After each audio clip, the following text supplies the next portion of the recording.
وما خلقت الجن والإنس إلا ليعبدون.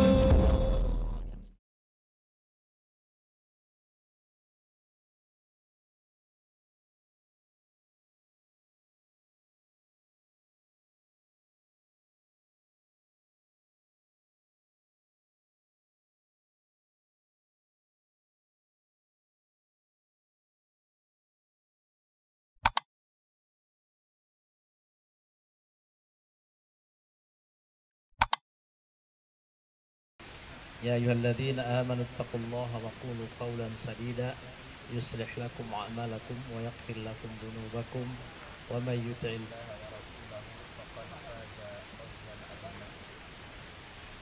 اللهم صل على نبينا محمد وعلى آله وأصحابه ومن سار على نهجه واهتدى بهديه واستنى بسنته إلى يوم الدين. Alhamdulillah, puji dan syukur kita panjatkan kehadirat Allah Subhanahu wa taala atas limpahan rahmat serta karunia-Nya. Alhamdulillah, pada siang hari ini di tempat yang sangat sejuk ini kita ditakdirkan oleh Allah Subhanahu wa taala bertemu dalam rangka acara rihlah. Mudah-mudahan pertemuan kita di tempat ini akan membawa berkah, mendapatkan ilmu dan senantiasa mendapat lindungan dari Allah Subhanahu wa taala. Salawat dan salam semoga tercurah pada junjungan kita Nabi besar Muhammad sallallahu alaihi wasallam. Tak lupa kepada seluruh istri-istri beliau, seluruh anak-anak beliau, seluruh sahabat, tabi'in, itba'i tabi'in, dan insyaallah kepada kita semua yang senantiasa mengikuti sunnah-sunnah beliau ila yaumiddin. Pertama-tama saya mengucapkan banyak terima kasih kepada saudara-saudara panitia yang telah menjadi wasilah sehingga kita bisa bertemu pada siang hari ini. Tentu mereka ini sudah bersusah payah walaupun diundur beberapa kali ya. Alhamdulillah, qadarullah, kali ini baru Allah takdirkan dan mudah-mudahan jadi payah mereka dibalas oleh Allah Subhanahu wa taala. Kemudian yang kedua kepada yayasan Cahaya Sunnah Darut Taqwa juga Masya Allah yang luar biasa ya.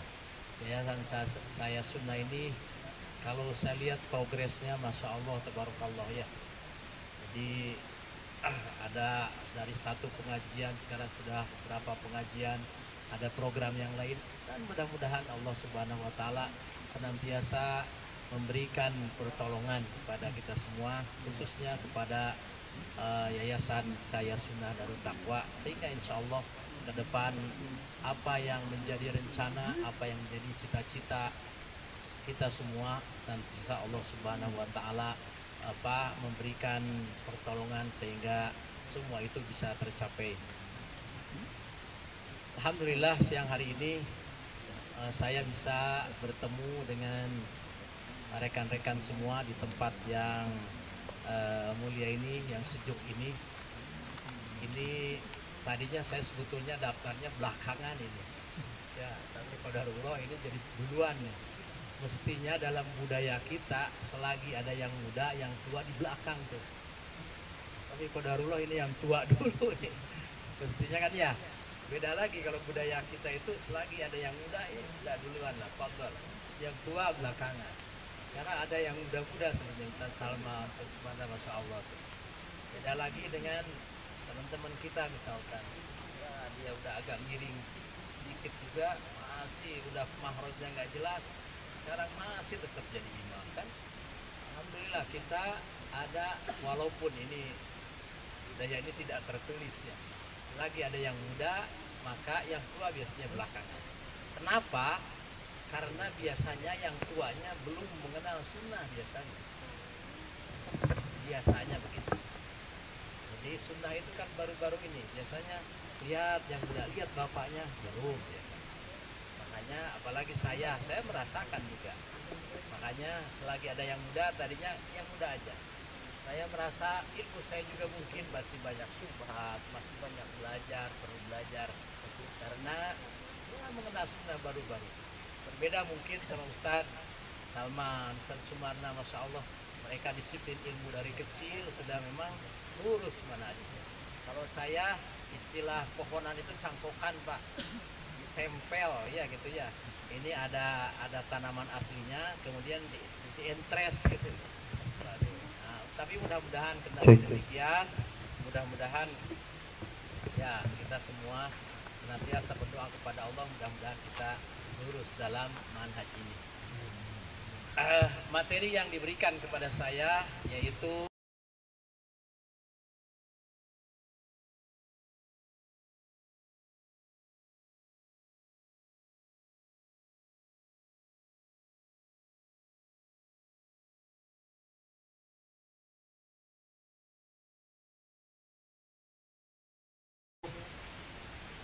apa asing di tengah-tengah manusia.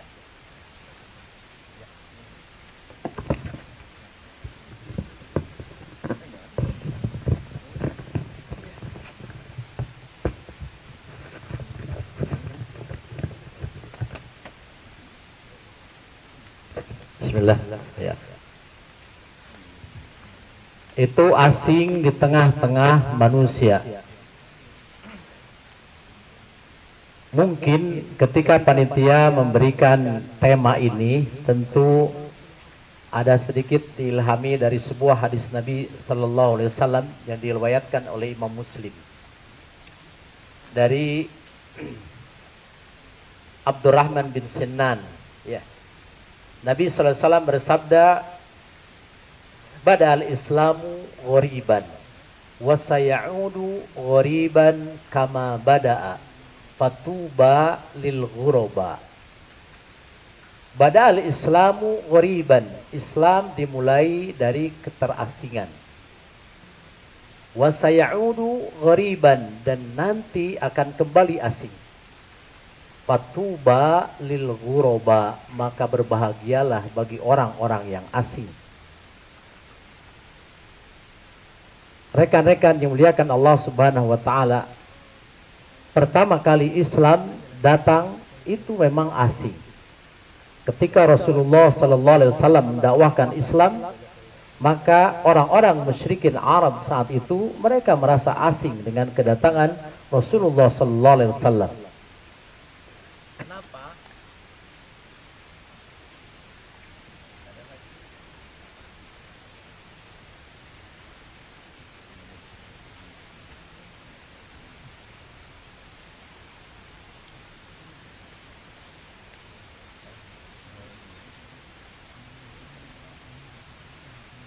Rasulullah Sallallahu Alaihi Wasallam ketika beliau mulai mendakwahkan Islam ini di tengah-tengah orang-orang Arab, maka dinilai syariat ini adalah asing. Kenapa? Sebab beliau berada di tengah-tengah masyarakat yang sudah rusak, artinya sudah penuh dengan kesesatan. Walaupun sesungguhnya dari awalnya itu memang tentu mereka beragama. Ya, awalnya mereka beragama, tetapi semakin lama agama ini semakin punah.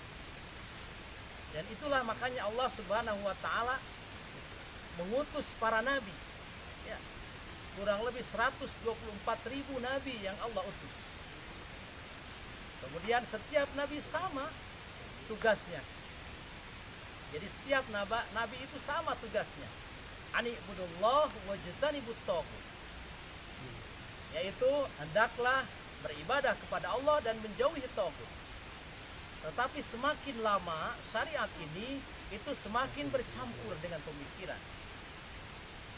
Ya, ada nabi misalkan menjelaskan syariat, kemudian lama kelamaan itu bercampur, ada sedikit masuk pemikiran-pemikiran, baik dalam ibadah, dalam muamalah, dalam bisnis. Jadi tidak murni lagi syariat. Saya contohkan. Ketika Nabi diutus, orang-orang Arab saat itu melakukan tawaf. Tawafnya ya. Tapi bagaimana yang mereka lakukan? Mereka tawaf sambil telanjang. Jadi mereka tawaf tapi sambil telanjang. Syariat tawafnya ada. Tetapi mungkin dari Nabi Ibrahimnya nggak telanjang. Dari Nabi Ibrahimnya tidak telanjang. Tetapi kenapa? Semakin hari mulai masuk pemikiran sedikit demi sedikit. Sehingga pada waktu zaman Nabi SAW di Masjidil Haram itu orang tawaf dengan telanjang. Masya Allah. Sehingga ketika tahun 9 Hijriyah Nabi mengutus waktu itu Abu Bakar menjadi Amirul Hajj agar beliau berangkat ke Mekah. Di antara komitmennya maka beliau tidak menginginkan orang-orang Arab tawaf sambil telanjang. Dan tahun berikutnya tidak boleh lagi ada orang musyrikin yang tawaf. Ini contohnya ada. Jadi syariat itu dari sananya Masya Allah mulai masuk pemikiran terus. Dan ini banyak ya. Di zaman Nabi SAW banyak terjadi.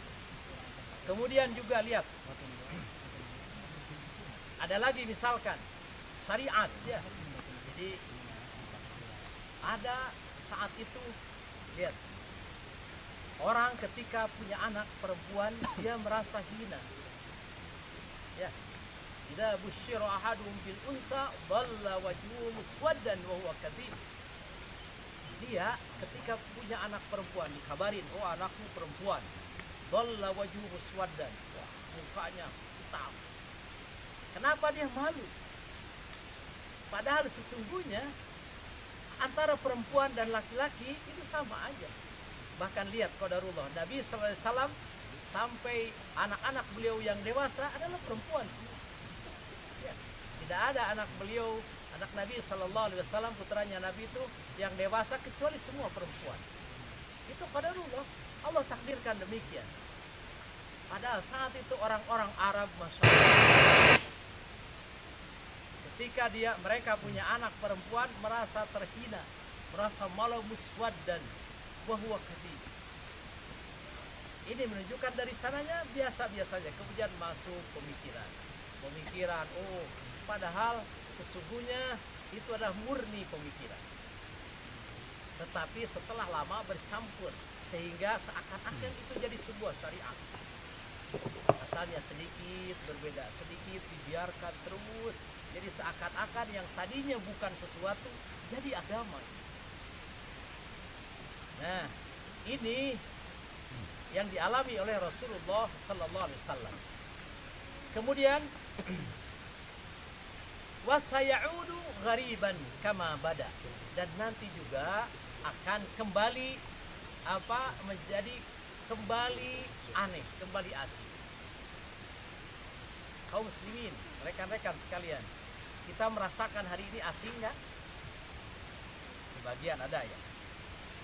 Coba aja, salam saja di tengah-tengah kita asing.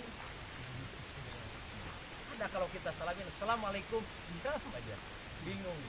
Ya, kita di keluarga aja, kalau masuk rumah, assalamualaikum pertamanya, apa nih, dari mana, pulang dari mana istri kita ini? Insya Allah, salam aja asing. Ya, kalau kita misalkan ketemu ucapan assalamualaikum, yang ada gimana? Wih, gitu ya. Oh, antum dari mana? Lupa salamnya. Salam asing. Dan saya bukan sekali ketika mengucapkan salam, mereka tidak menjawab, tapi salam ada.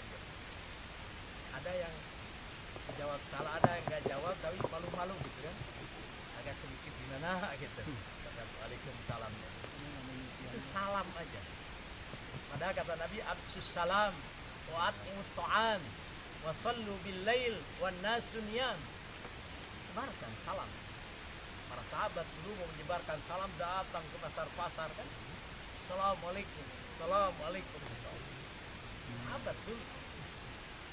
Nah, kita hari ini kadang-kadang di kalangan keluarga muslim saja mengucapkan salam masih belum semuanya. Ya, kita akui.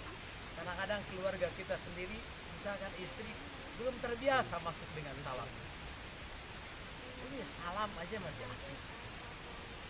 Pada kata Nabi, absus salam, sebarkan salam. Wa at'imut ta'am, berikan makanan. Wa sallu bil lail, salat di tengah malam. Wa nasu niyam, manusia lagi tidur. Apa kata Nabi? Tadkhulul jannata bisalam. Nanti kalian akan masuk surga dengan penuh keselamatan. Salam saja. Kemudian lihat juga, misalkan hari ini kita sebagian orang ada yang berjenggot panjang ya. Berjenggot. Tidak ada ulama yang menyelisihi satupun hukumnya berjenggot. Mereka ada dua, yang satu wajib, yang satu sunnah. Ya, yang wajib ada, misalkan ada khilaf di kalangan para ulama, yang satu sunnah, yang satu wajib. Dua-duanya perintah. Tapi kenapa ketika berjenggot itu seakan-akan aneh? Wah, ini dari mana nih? Saya ketemu teman saya sudah profesor, kemudian dia melakukan wisuda. Saya pengen ketemu udah lama. Saya jumpai, saya SMS ketemu. Lihat saya berjenggot, Dim, antum sekarang jualan senjata ya? Bingung dia tuh profesor. Sekarang antum bisa jualan senjata? Antum jualan senjata, gitu aja saya kan. Masya Allah luar biasa. Itu jenggot sih. Kita nggak bisa menafikan dia. Nah ini asing tentu saja. Kemudian yang lain, kita lihat juga celana kita asing. Belum lagi kalau perempuan. Asing, kalau orang yang menutup aurat itu asing. Salah seorang orang tua bercerita ke saya, tahun sekitar pemilu pertama tahun 55, ketika itu ada orang yang pakai di kampung saya, orang pakai kerudung. Semua orang nonton katanya. Semua orang dilihat, semua orang dilihat. Ada orang pakai kerudung kok dilihat. Tahun 55 pemilu pertama. Tidak di tempat lain, cerita di tempat saya. Insya Allah, orang pakai kerudung nonton. Ada kata Allah, wal yadribna bi khumurihinna ala juyubihin wala yubdina zinatahunna illa li bu'ulatin aw abain aw abai bu'ulatin. Itulah syariat. Ya, syariat kita. Banyak lagi ya. Hari ini masih asing. Mungkin kalau orang pakai kerudung tidak asing. Tapi ketika dia mencoba menutup matanya pakai cadar, ya ditutup, itu juga jadi asing lagi. Jangankan di kalangan orang yang belum menutup aurat, di kalangan orang yang sudah pakai kerudung aja itu masih asing. Padahal itu pun hanya hukumnya dua. Ada yang menyebutkan wajib, ada yang menyebutkan sunnah. Ini luar biasa, luar biasa.